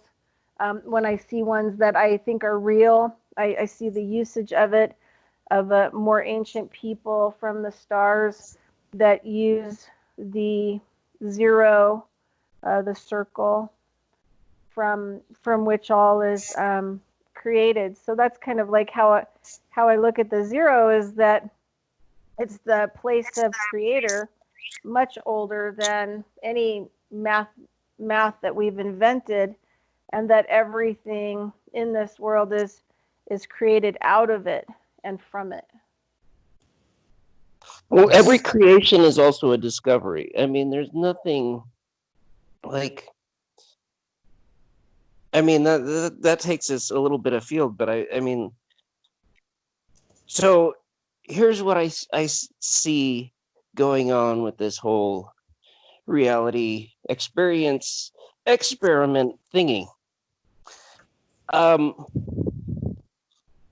Long ago, before there was time or anything else, there was a conundrum, because nobody knew whether or not there should be an everything. And if there was, what would it even look like? So nobody wanted to, you know, be rash and just charge off with something. What it was decided was to form a whole kind of feasibility study on the actual idea of having a reality. And that's what this is. So every possible moment of experience, every conceivable possibility exists, which includes every idea, every thought, as well as every, you know, concrete perceptual experience. We just navigate our consciousness to those points. And what we are is something incredible in the sense that we string a timeline together and connect different points in one kind of stream. So that goes back to stuff that I was saying when we were talking more about time. But in that sense, you know, we don't invent anything. When I say we make up mathematics, we do. We just create definitions and kind of find out what their consequences are. At the same time, it all existed in the ether already. We just kind of got our minds there. And so every invention is a discovery. I say rediscovery nowadays, or rediscovery, or actually quadruple that up. Mm-hmm. Bridgette, you mentioned the circle as creation, or the void space middle in it, and it's kind of interesting. And normally I would tend to feel many will call the circle as the perfection, or the absolute perfection, the circle. And funny that circle and 0 is almost the same symbol, and 1 and the diameter would be probably a kind of wink nod, is secret in plain sight. So the circle as 0 and the 1 as diameter. Or radius. And now if you will try to And chase the other thing too is that, indigenous people and native, they always put, like, my teachers always would put a term in front of that, a white term, the sacred hoop, the sacred circle. Well, that's nice. That symbol good. becomes this, and they don't really talk about other numbers, in that kind of a sacred way. So it's kind of like the 0, the hoop, is like, okay, it's sacred. Well, right? that's great. And when you try to calculate it, you will come to this conclusion. You can never find the last digit if you're clever enough to make the precision of the calculation better. So in that manner, they will call it almost like the God proportion, because God is perfect, but he is also irrational. We cannot explain him because he is outside our system. He created us. So the circle divide. Yeah, the thing, did you ever hear that thing that happened, that the reason why, and so I never really quite understood this, but I could understand it with the 10 and the 0, but supposedly in some kind of level of, I don't know, what they're using it, I guess, ritually, is 10 is, it would be God. I guess it's the first time that the 0, takes place, in 1 to 10.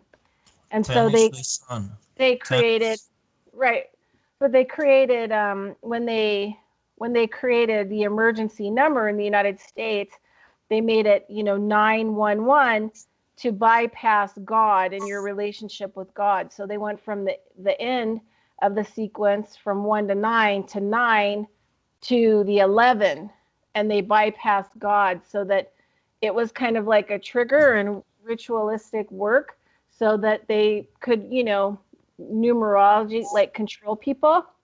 And this is why they call, the thing that happened in New York 9/11, because it was a ritualistic, thing that was put into the head of people to bypass 10, which is, the sequence of numbers, the relationship of all things that exist to God, and then bypassed it, kind of a thing. And I've never really heard anybody really explain that, and I'm still kind of grasping with that, like how 10 could be used, and is it just the 0, or is it the relationship with the 1 and the 0 when you get to 10 that they wanted to actually remove, and then make themselves the emergency handlers, so that the prayer and everything's removed?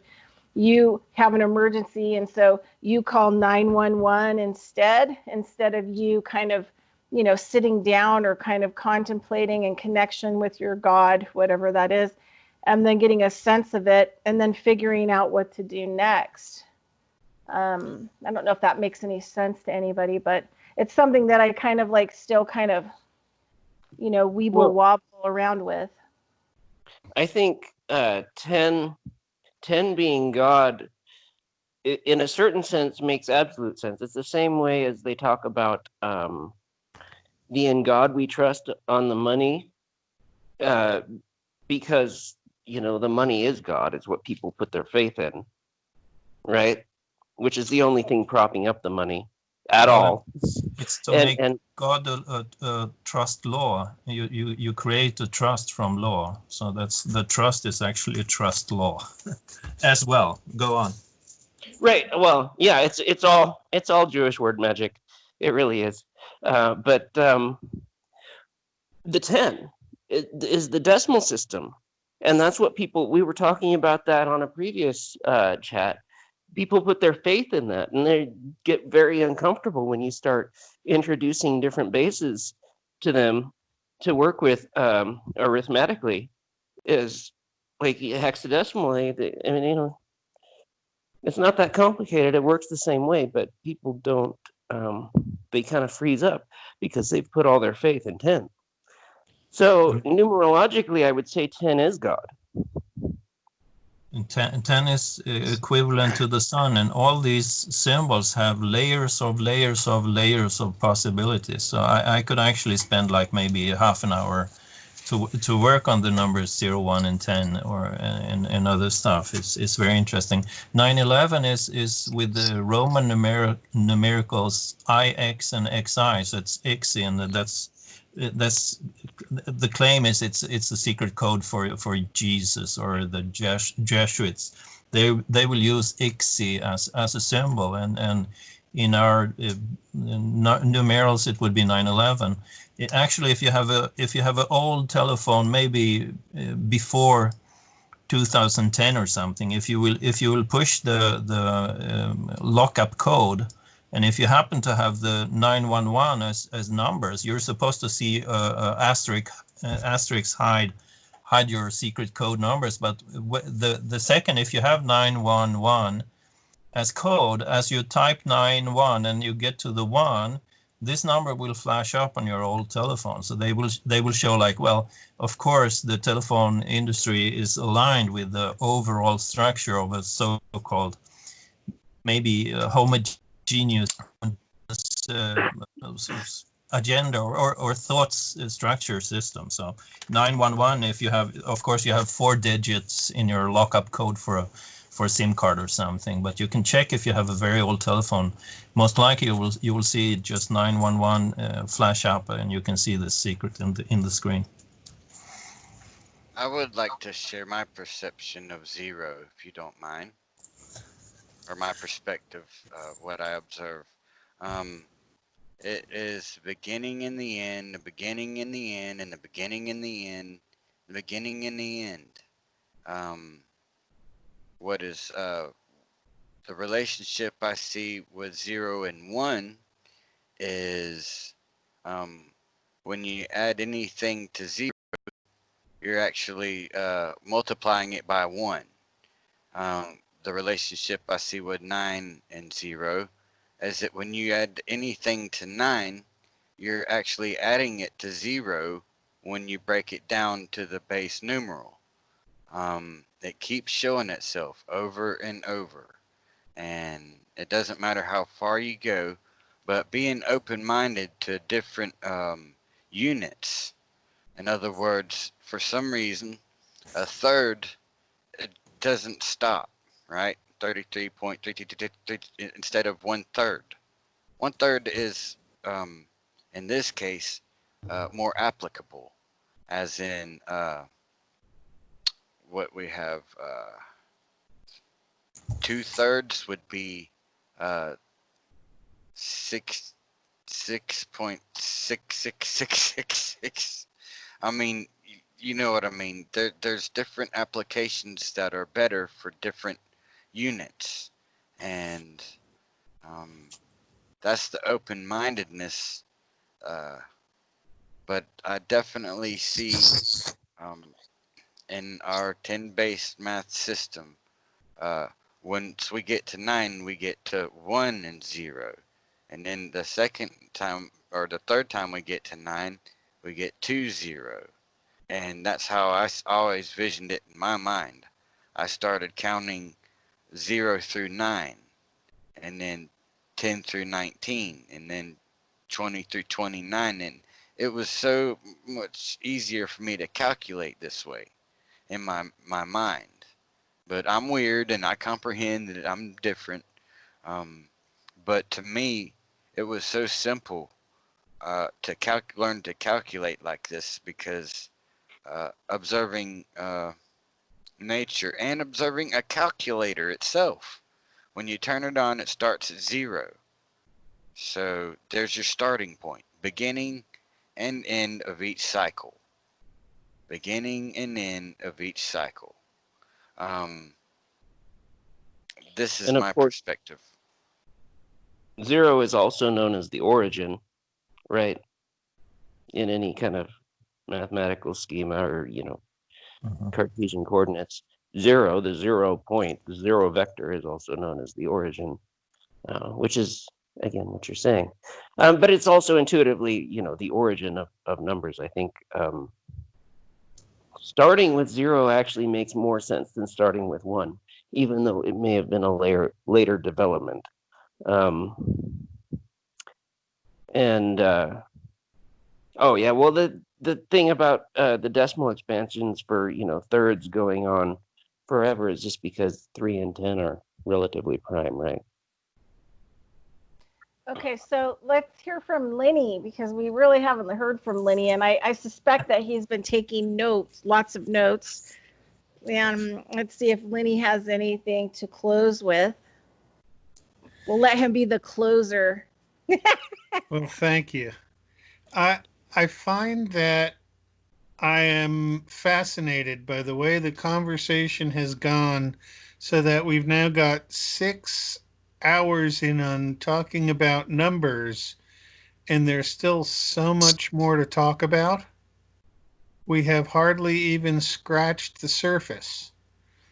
But the idea of what numbers can do in a quality sense is something very, very different from the measurements that we take in science to use numbers in a quantitative sense. And I think that we're really getting to a realization that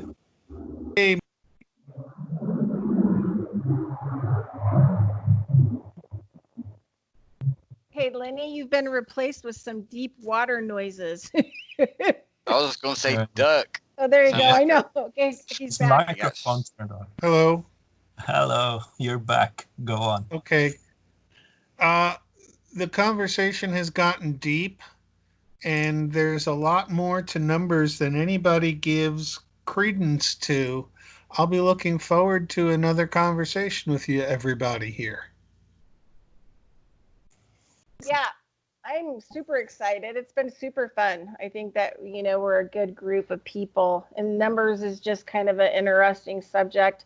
And I have to say, I'm getting more and more interested in it. So I'm going to be doing my medicine wheel and all my little stones and, my numbers and calculations. But yeah, super excited.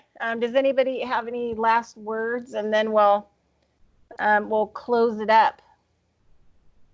And then I'll post it. Thank you. Let's take a turn each. I will be trying to be short. If you talk about a number, the layers of what you mean is actually when you take, well, for instance, some will learn when you study higher math that the square root of 1 is 1, and the cube root of 1 is also 1. But everything starts from something, and then that's almost like the first dimension. But if you say 1, you have to say, yes, 1 what? And you will maybe say, okay, 1 thing, or 1 stretch, or 1 surface, or 1 volume, and so on. So that's another thing to expand. That would touch the quantity, as Lenny touched on. So when you talk about things, and it's very fascinating to try to open your brain and say, well, really, maybe I don't know too much, and let's learn something more. That's my final statement for today. It was very nice talking to you all.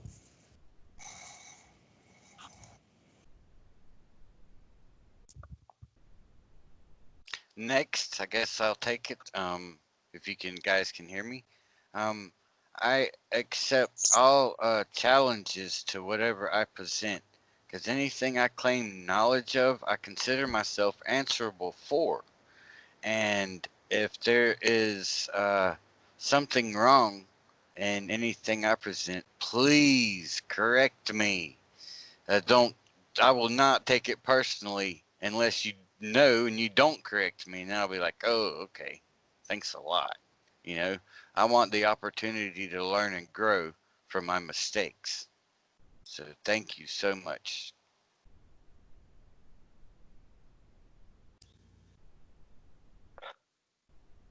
Ryan, you have any last words?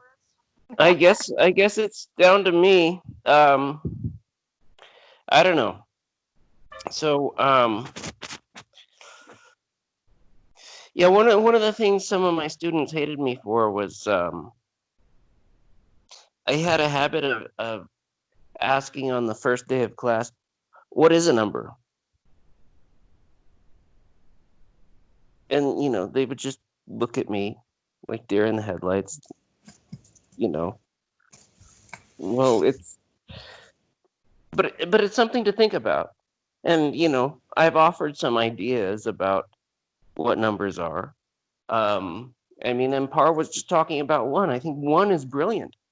I mean, when you start quantifying things, when you start identifying things in order to create a numerical or a quantitative ideation about them, of course you have to recognize that, you know, one thing is just one thing. But that's like the brilliance of the number system. And then zero came along and in a way was even more brilliant.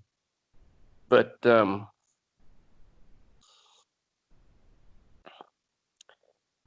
it's worth meditating on some of these concepts. And I'm going to go back and reiterate that the Platonic solids, and if you can't visualize them from my descriptions earlier, just look them up. You can, one Google search, you can find the Platonic solids, and you can find whatever 3D animations of them to get an idea. But just contemplate these shapes and contemplate their symmetries, because well, when you're looking for finite, so I'm just gonna throw in here like part of the mathematical significance of these shapes. When you're looking in 3 dimensions for finite subgroups of the total symmetry group for Euclidean space, so 3-dimensional space as you typically imagine it, and it has all sorts of symmetries. But when you break down the actual finite subgroups of you can take any rational rotation around an axis, and that'll give you some finite subgroup, because, you know, it's just going to count its way around in a cycle and come back to the same point, right? So any closed finite loop like that, but the exceptional ones are actually the symmetry groups of these shapes in 3 dimensions. And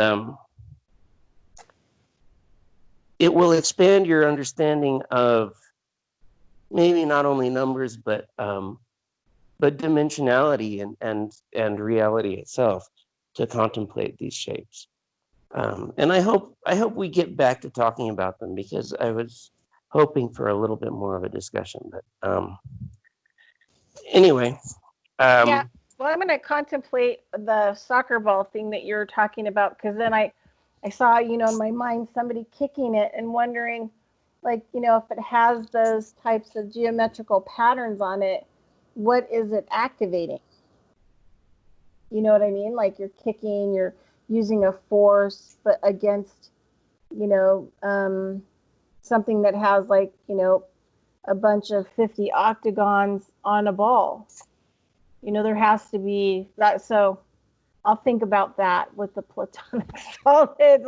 I'll take a look around and see what I can find that has some on it, and come back and talk about it. So it has 12 pentagons and I don't know how many hexagons, a bunch of hexagons. But yeah, you can still just Google the actual shape of the dodecahedron.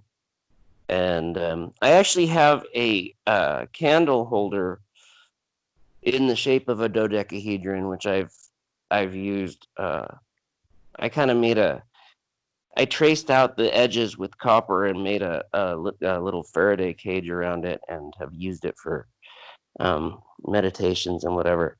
It's these shapes are powerful. Anyway, yeah, we should talk about them again on another chat. But Yep. So, but anyway, I've got to run, guys. So I'm going to drop the record, and I'll get this video up, and then I'll send everybody a link. But thanks so much. And then we'll schedule another collab on numbers in a couple weeks, and I'll send out some dates. And Lenny already left. Okay. All right. So I'll talk